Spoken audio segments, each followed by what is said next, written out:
What's up, everyone? Welcome to the video. We are here breaking down week 16 of the NFL season on DraftKings and FanDuel. Saturday edition. It's flip-flop from last week. We have the main slate on Saturday and the three-gamer on Sunday, which is the complete opposite from what we had last weekend. So hopefully you all don't get too confused. It's due to Christmas, and speaking of that, Merry Christmas to you all and Happy Holidays. Hopefully it's a good one. Hopefully it's better than what this slate looks like on paper, because due to weather concerns, wind, rain, snow, whatever it may be, it's looking a little rough this weekend. We also have no games above a 50-point over-under, so we're going to have to get a little bit less picky than normal and just kind of take what the slate gives us. But hey, I'm still looking forward to it. I love football around the holidays, and I'm sure you do as well. But anyway, if this is your first time here, what's up? My name is Chris Pennell. I break down NASCAR and NFL DFS each and every single week on this channel. And what I like to do here is go position by position with the player pool that I have interest in, build a lineup as we progress through it, more so for a single entry tournament build. Then run the optimizer at the end to see who's popping the most as of right now with the current ownership and projections I have currently set in place. And if you would like access to that, link is down below in the description or the pinned comment. Hey, if that all sounds good to you, it's going to be one small thing in return. Leave a like on the video, subscribing to the channel if you are new, and feel free to leave a comment down below saying whatever you want to say. Make fun of me, say something nice. If you have any questions, comments, concerns, you know where to leave it. And as always, we will start with the quarterback position. I do have to mention, if you want access to the sheets, the projections, cheat sheets, ownership, optimizers, Discord community, all that fun stuff, links down below in the description. And I do cover other sports other than the NFL, including the NBA, each and every single day in a very similar fashion. But anyway, let's talk some quarterbacks here. Not a lot I have interest in. Some of these guys might be a bit of a stretch, but we'll start up top with the MVP favorite now that Jalen Hurts has the shoulder sprain, which unfortunate because that was going to be a very good battle between those two. They were playing great football, but looks like unless Mahomes gets injured, probably going to be his race to lose at this point. But he comes in at $8,400 on DraftKings, $9,200 on FanDuel. And this is one of my favorite games to stack up this week. KC versus Seattle. The weather isn't going to be terrible compared to most games here. 29-point implied team total for the Kansas City Chiefs at home in Arrowhead. They are 9.5-point favorites, but just keep in mind, for those of you worried about blowouts, the NFL has a lot of parity. They were 14-point favorites versus the Texans last week. They were on the road, but they almost lost that game. It went down to overtime, and they got the field goal at the end. They got the touchdown with Jerick McKinnon. I apologize. So, very close game. So a lot of times when these spreads, a lot of people kind of shy away from these quarterbacks, like, well, the game's not going to be back and forth.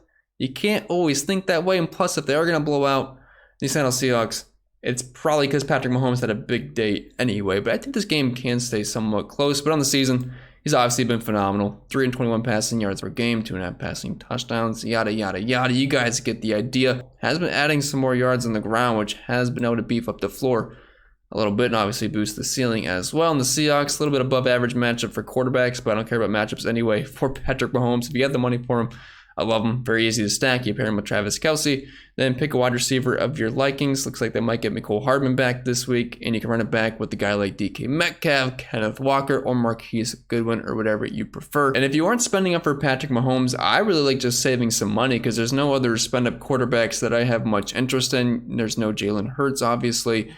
We have Josh Allen, which, yeah, versus Chicago, that's a really good matchup, but the weather's looking pretty brutal in that game, so I feel like I might just bypass that one. So I'll just save some cash here. We'll start with the 1 p.m. god himself, Kirk Cousins, $6,300. If you were like me and played him last week, it was looking really bad for about 2.5 quarters. It was rough. I think at the end of the first half, I forget, but it was like 20, 30, 40 yards. That's what it felt like. It was brutal at a pick six, just bad time. And he was 29% owned, something like that on FanDuel, my 150 max. I played close to 70%, so I thought I was just going to be burning a lot of money on that Saturday slate. But turned it around, like over 400 passing yards, 4-ish touchdowns, something like that. Led the Vikings to biggest comeback in NFL history. It's a great time. Almost all the Vikings smashed. It was just really fun. So things turned around quite quickly. Kind of a similar spot here. They're playing at home, facing off versus the New York Giants. 47.5-point over-under, 25.5 implied team total, only 3.5 points spread. And besides Justin Jefferson, it's very easy to stack this game up. And we know Kirk Cousins historically plays his best football at 1 p.m. You can look at the splits. They are pretty solid for him. It's kind of just like a mid-pack matchup fantasy point-wise versus the Giants, but they are 24th DVA versus the pass. And Cousins has just elite weapons to get the ball to all around. You have Dalvin Cook out of the backfield. He housed like a 60-yard touchdown last week. You have the best wide receiver in football, arguably, although I would give him the edge over anybody else. I think him and Jamar Chase are close, and there's obviously a couple of others as well, but you have Justin Jefferson, Adam Thielen, TJ Hawkinson, KJ Osborne's capable of having big games. So yeah, I like all the weapons, and besides Jefferson, pretty easy to stack up, and you can run it back with all the Giants pairing options, which besides Saquon Barkley, they're all pretty cheap. Hodgins, Richie James, Darius Slayton, Bellinger if you want to get weird at tight end. But yeah, liking Kirk Cousins once again at $6,300, probably more so for tournaments than cash games. Geno Smith, $5,800. So you can stack up that KC Seattle game whichever way you want, and you can just plug in whichever quarterback. Although if you use Geno, you're saving close to $3,000. It really just all comes down to roster construction. They do have a 10-point less implied team total, but still the highest over-under game on this slate, and Geno's obviously been very good. He did lose Tyler Lockett, which does suck, but it's going to funnel a lot more targets to DK Metcalf and just kind of condenses it down a little bit even more so. Obviously not going to project quite as well as Mahomes, but I think he's a fine play if you need to save some cash. On the opposite side of that game for Kirk Cousins, I do like Daniel Jones here at $5,600. He offers you much more rushing upside. I believe he had 10 carries in total last week. They come in as 3.5-point dogs, and this Vikings defense is bad. It is really, really bad. They're allowing nearly 300 passing yards per game this season. It was over 300 until they played Matt Ryan, and obviously not the greatest quarterback in the world, so those numbers did deflate a little bit, but they're still allowing the 5th most points per game to the quarterback position, 27th DVA versus the pass, and the rushing floor for Daniel Jones does make him decently safe, although he's not a prolific passer or anything. He's averaging less than a touchdown per game this season, but with the plus matchup on the road in a dome, controlled weather climate, which we can't say for a lot of these games this week, I think he's a pretty safe option at $5,600, and all of his pairing options are pretty cheap. And if you're just looking to punt the position, we do have Gardner Minshew at $4,800. Now, he's not going to offer you the same rushing upside that Jalen Hurts can, so the floor is certainly not there, but he's also like $3,000 less than what a Jalen Hurts price point would be, and he still has the elite weapons to get the ball to. A.J. Brown, Devonta Smith, Dallas Goedert's returning this week, so you can't really ask for much more from a quarterback as far as your skill position players are concerned. 20.25 implied team total here on the road in Dallas, another controlled climate game environment, 46-point over-under. Obviously no statistics this year, but I believe in the last 2 starts he's had since 2021, I want to say 180 yards and 2 touchdowns, and then 220 yards and 2 touchdowns, something like that. I remember the one game versus the Jets. He was min-price. He started. I think he completed his first 16 passes. Dallas Goedert smashed in that game. So if you're looking for just the cheap punt option, I believe I have him projected for around 16 points. Yeah, 15.9, which is 3.3x, and it's just behind Daniel Jones for being the best point per dollar quarterback on the slate currently in my projections. So need the punt option. I don't hate it. All right, so moving over to our lineup, several quarterbacks we talked about, and I do like all of them just about the same, but I'm going to try to go with a cheaper one here. Love Mahomes, definitely going to have at least one stack of him in my 3 max this week, but we're going to roll with Kirk Cousins in this one just because of the cheaper price point, and it'll make it a little bit easier to fit in what I want. Now, I will say, since I am playing Kirk Cousins, I pretty much am 100% playing Justin Jefferson, because for Kirk Cousins to go off, basically, Jefferson has to go off. They're kind of married together. Anyway, moving on to the running backs. We have several options here. I wouldn't say there's a ton of standouts, although, I mean, there's a few guys in some real smash spots, like Derrick Henry, $8,600 facing Houston, a team he always smashes. But if you have the money, CMC, Derrick Henry, they project so much better than everybody else at the position. I think I have them like 5 or 6 points higher than pretty much everybody. So in the optimizer, we're probably going to see them get absolutely jammed in together. But I'm not sure I really want to go that route. Maybe in cash games, if you can find enough cheap plays at wide receiver or quarterback to make it work, sure, go for it. But in tournaments, like for my lineup specifically, I got to play Justin Jefferson, which I know he's like $9,000. So there's no way I can afford both of these guys. I'm not sure if I can afford one of them, but I do like them. If I had to pick between the two, I will take Derrick Henry just because he absolutely obliterates Houston every single time he plays them earlier in the year. Even though he hasn't been as efficient this season, over 200 yards, got into the end zone, just the guy's an absolute monster. And this game screams Derrick Henry. It's going to be really cold.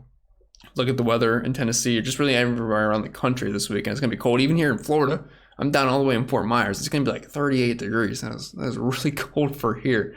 So, I mean, I don't really see how Derrick Henry doesn't smash it. Ryan Tannehill's hurt at 5.5-point favorites. He's at home. It's frigid cold. It's not going to be fun tackling that big mass of a man. So, yeah, I like him a lot. CMC, you're kind of getting 2 players in one. prolific pass catcher and gets all the work on the ground anyway. So like both of them, but I do prefer Derrick Henry just a little bit more.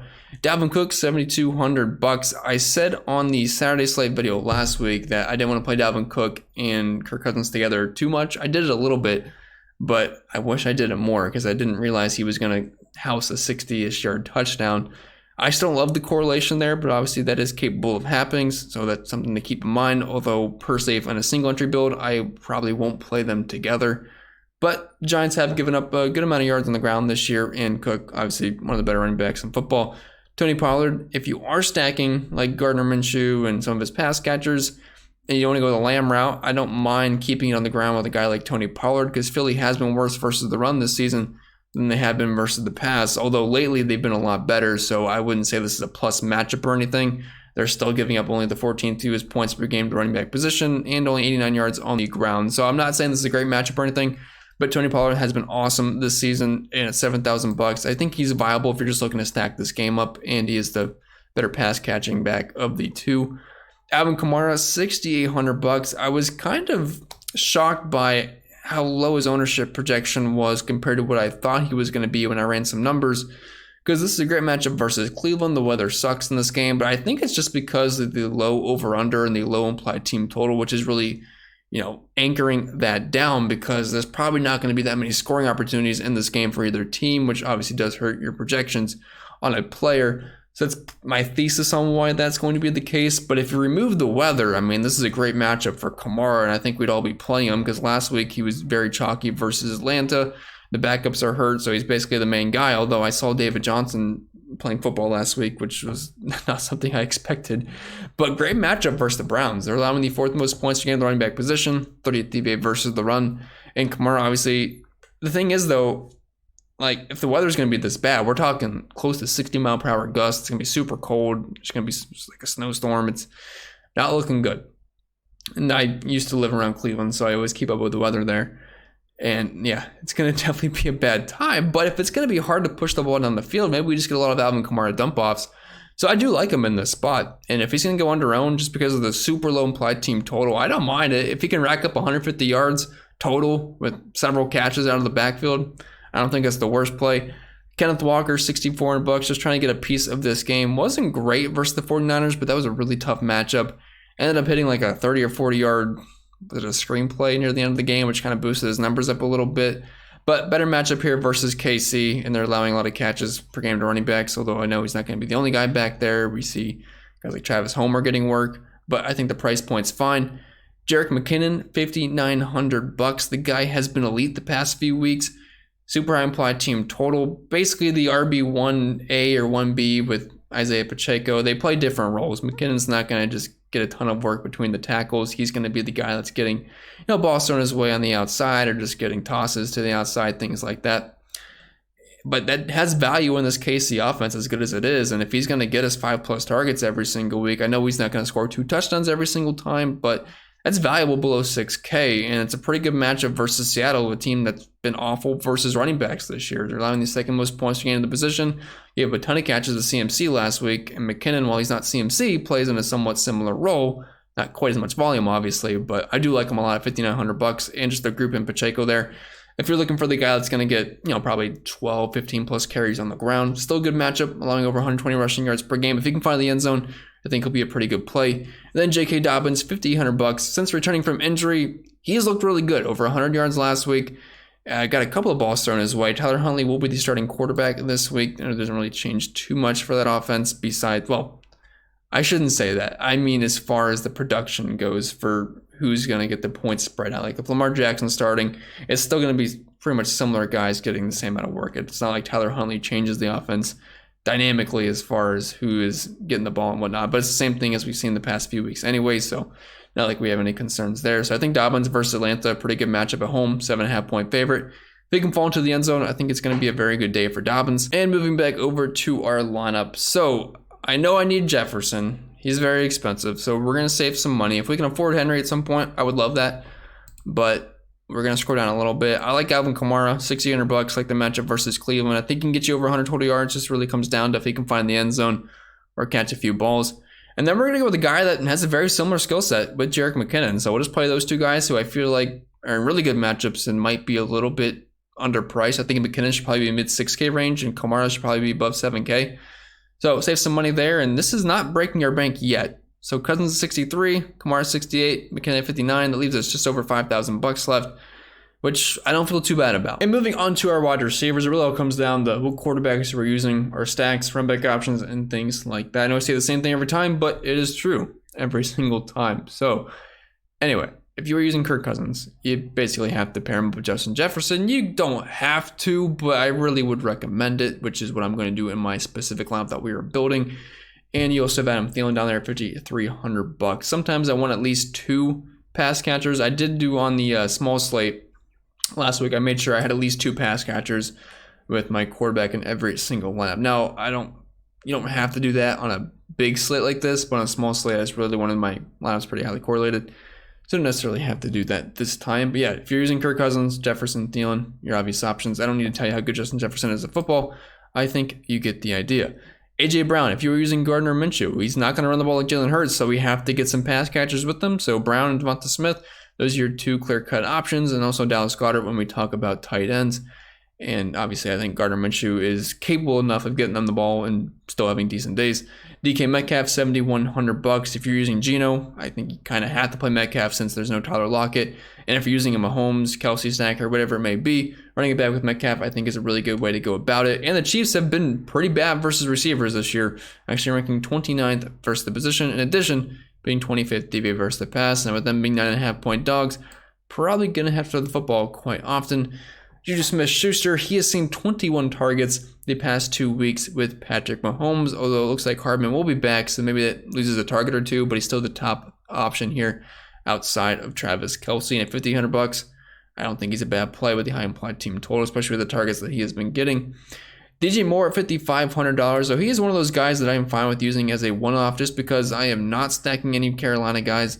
I'm not really stacking any Detroit guys because Jared Goff and that team puts up a lot more points at home compared to on the road. So really DJ Moore is like the one guy that I have any interest in this game just because of the price point. And, you know, if he can get me 6, 7, 8 targets at $5,500, maybe even more, and get to the end zone, which I'm not banking on. But it's a good matchup versus Detroit. I mean, they're allowing the second most points from the position, over 200 yards receiving 2 games, specifically 2 wide receivers. So it's a very good matchup. I think the price point is fine. If you're using Daniel Jones, you have a trio of mediocrity here of Darius Slayton, Isaiah Hodgins, $4,100, then Richie James at $3,900. It feels gross playing any of these guys, but if you are using Daniel Jones, yes, he can get there by himself on the ground, but he's probably going to need some help. So using at least one of these guys is a good way to go about it. Slayton, I like the upside in tournaments just because of the high ADOT, high market share of the team's air yards, but any of these guys are fine. Brandon Cooks, $4,100. He practiced in full not last week. He practiced in full yesterday, so he's going to be good to go this week. And this is a good matchup versus Tennessee. You can play both him and Chris Moore. Did have slot usage early in the season, then started playing outside. Cooks back, though. That's going to obviously hurt Moore's upside, but I still think they're both viable. But, I mean, the Titans are just getting shredded by wide receivers, allowing the most points per game this year in their 28th DVA versus the pass. Very tough on the run, so they've kind of been a bit of a pass funnel defense this season. Then Marquise Goodwin with no Tyler Lockett kind of moves into that wide receiver 2 role. So at his price point, if you're just looking for a cheaper run back option, you can't quite afford Metcalf. He makes sense. And we already talked about everybody else. So that kind of covers wide receiver. And moving back over to our lineup. So we're going to plug in Jefferson. He's $9,300. That really kills our salary. We have $4,300 left per player. So I want to get a giant run back option.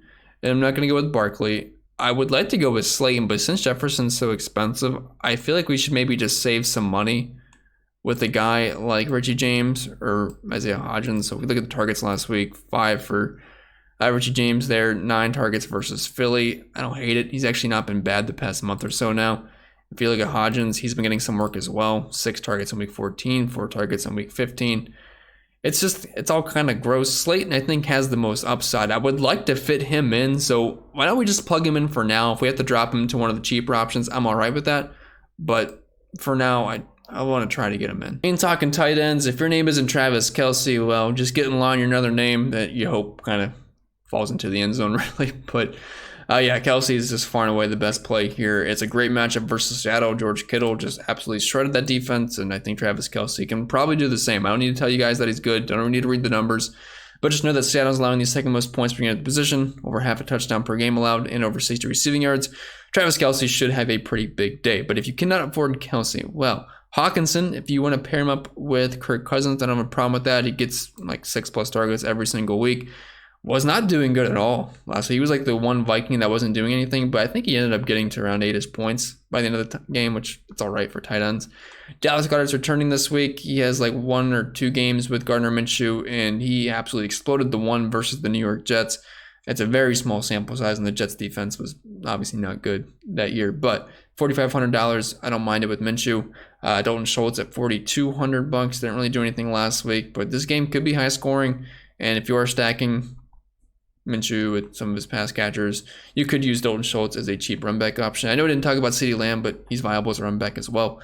And then Noah Fant with no Tyler Lockett just kind of opens up some more targets for extra guys, and if Fant, can just catch like a 5-yard touchdown and get a couple of other catches for like 30 yards.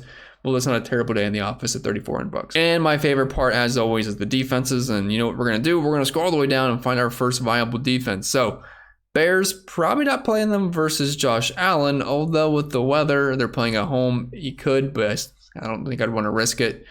The Eagles, don't mind at $2,200. Dak Prescott throws a pick almost every single week, it seems like, so you can do it. I have them projected for like 6.5 points, which is 3x. It's not bad. Cowboys are facing a backup quarterback, but they've been kind of getting shredded lately, so I don't feel great about that, but they are 5.5 point favorites at home, so I could see playing Dallas. The Saints versus the Browns with a 17-point implied team total against them. Don't mind that. 31.5 point over-under. I think that's the lowest I've ever seen in my life. Ravens versus New England, 15-point, or not versus New England. They are facing Atlanta versus Desmond Ridder.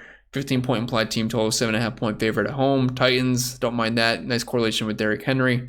Browns have the lowest implied team total I've seen of the year at 14.5. So really just the defenses I rattled off there are fine. Don't have a clear favorite or anything, just throw in whichever one fits. And moving back over to the build. So I don't know if I want another pairing option with Kirk Cousins or not. I wouldn't mind throwing in TJ Hawkinson though. It's just, I feel like we're getting really short on salary, but I think we can make it work. If we plug in a cheap defense, let's just say I know we're kind of hurting for money maybe. So the Eagles defense at $2,200 isn't bad. At least it's $4,700 left, which I know we can throw that together. So if we plug in a cheap Marquise Goodwin, I know he's currently questionable, but I am expecting him to play. That leaves us $5,100 left for the last spot. And that can get us not much. I don't love this area, but Brandon Cooks is available at $4,900. If we drop Slayton down to one of these cheaper guys, like let's just say Richie James, for example, that would give us $6,400, and we could start to afford some better options. We could get Kenneth Walker, Terry McLaurin, Zeke if you wanted to go that route, Isaiah Pacheco, Jerick McKinnon, which, we already have Jerick McKinnon, so I wouldn't want to play Pacheco. J.K. Dobbins as well, so it really all just depends. But even with going with Justin Jefferson, I still think the lineup looks pretty solid. We only have like 1 to 2-ish pump plays, which isn't too bad. But please make sure you make your own judgment when building lineups. This was purely just to see what fits. I am not sure what I'm playing yet on Saturday. This video has been recorded on Thursday morning, so a lot of things can change by the time kickoff rolls around. And like I said in the beginning, I do want to run the optimizer to see who is popping the most. And if you want access to this, link is down below in the description. You can set up stacks, rules, all that fun stuff in the settings tab, and much more. Plus, I have this for just about every single sport if you want to check it out. But I did run this while we were talking through these slates, so we don't have to wait. So let me pull up the builds here. Pull up the players tab, and yeah, like I mentioned, we were probably, just because of how much projected they are better than everybody else at their position, we're probably going to see a lot of Henry and CMC, and they popped up 100% of the time. So it's something when you're building your own, make sure you get your stacks and probably limit exposure because you just don't want 100% of these guys. But yeah, projections like them a lot. Hodgins a lot, Daniel Jones, Richie James, so loves that giant stack, and seeing a lot of Justin Jefferson as well, which I like that game. I think it's probably the best game to stack in my opinion, once you factor in pricing, things like that. And as you can see, it's pretty cheap, so it allows you to fit in those studs like Derrick Henry, CMC, and whatnot. So, but yeah, I'm not really surprised at who's popping here. I mean, it's basically all the guys we talked about, although I didn't really have interest in Terrace Marshall. Kind of surprised he popped up that much, but I think since it's just jamming in, these really expensive players. It's just kind of hunting for some value plays that don't look too terrible. The teams, Giants a lot, San Francisco, Tennessee. That's just because of CMC and Derrick Henry mainly. Dallas, Minnesota.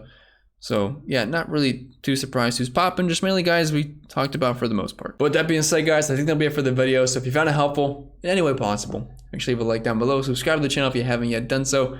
I wish you all the best of luck. Merry Christmas, and I'll see you all next time.